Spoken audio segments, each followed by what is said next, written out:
Promesse biblique du jour. Savez-vous quel est le conseil le plus répété dans la Bible? Ce précieux conseil est répété 365 fois dans la Bible. Dieu veut vraiment que nous soyons en paix. Et ce conseil, c'est « ne crains pas ». Il ne serait pas ridicule de penser que la phrase la plus courante de la Bible soit une sorte d'interdiction comme « tu ne feras pas » ou encore quelque chose qui invite à aimer son prochain. Non, en réalité, le conseil le plus répété dans l'Ancien comme dans le Nouveau Testament, c'est « ne crains pas ». Il se peut que vous soyez déjà familier avec certains de ces versets. Par exemple, quand l'ange Gabriel est apparu à Marie pour lui annoncer qu'elle sera la mère de notre Sauveur, ou quand Joseph a entendu ces mots en sachant qu'il sera le père terrestre de Jésus. Joseph, fils de David, ne crains pas de prendre chez toi Marie, ton épouse, puisque l'enfant qui est engendré en elle vient de l'Esprit Saint. Matthieu chapitre 1, verset 20. Quand Jésus est né à Bethléem, un autre ange est apparu aux 3 rois avec les mêmes paroles. On peut aussi évoquer le moment où Zacharie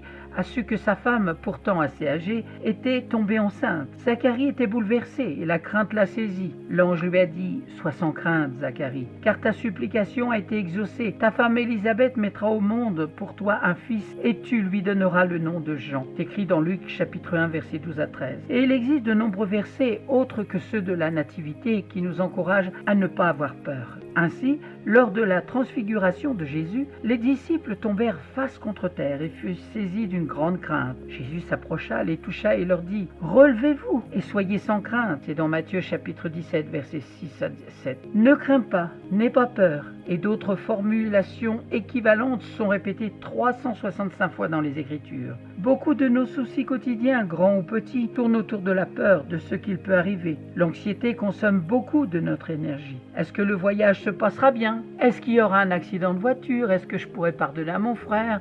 Est-ce que je suis en train de faire ce que Dieu voudrait que je fasse dans une telle situation? Quel sera le résultat de mon analyse médicale? Est-ce que son addiction va s'aggraver? Suis-je en train de prendre la bonne décision? Mais pour chacune de ces questions, Dieu nous rappelle qu'il faudra que nous nous tournions vers lui, en priant et en ayant confiance en lui. Dans le Deutéronome, il est écrit, chapitre 31, verset 6, « Soyez forts et courageux, ne craignez pas, n'ayez pas peur devant eux. Le Seigneur notre Dieu marche lui-même avec vous. Il ne vous lâchera pas, il ne vous abandonnera pas. » Savons que dans les psaumes, qu'aucune force sur terre ne pourra nous détruire. Le Seigneur est ma lumière et mon salut. De qui aurais-je crainte?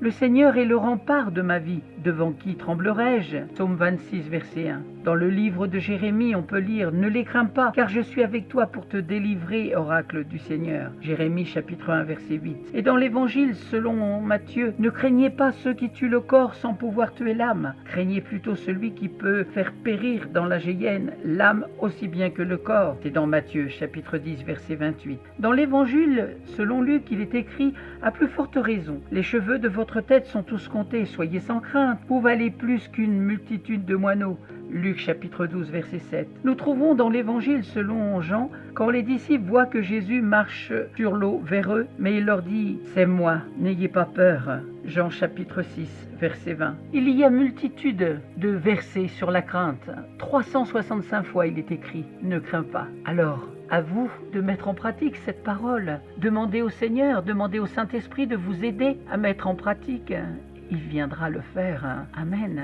Merci pour votre attention. Merci d'avoir pris du temps pour écouter Promesse biblique du jour. Soyez abondamment bénis et encouragés. Si vous ne possédez pas de Bible, n'hésitez pas à me contacter. Je vous en offrirai une. À très bientôt.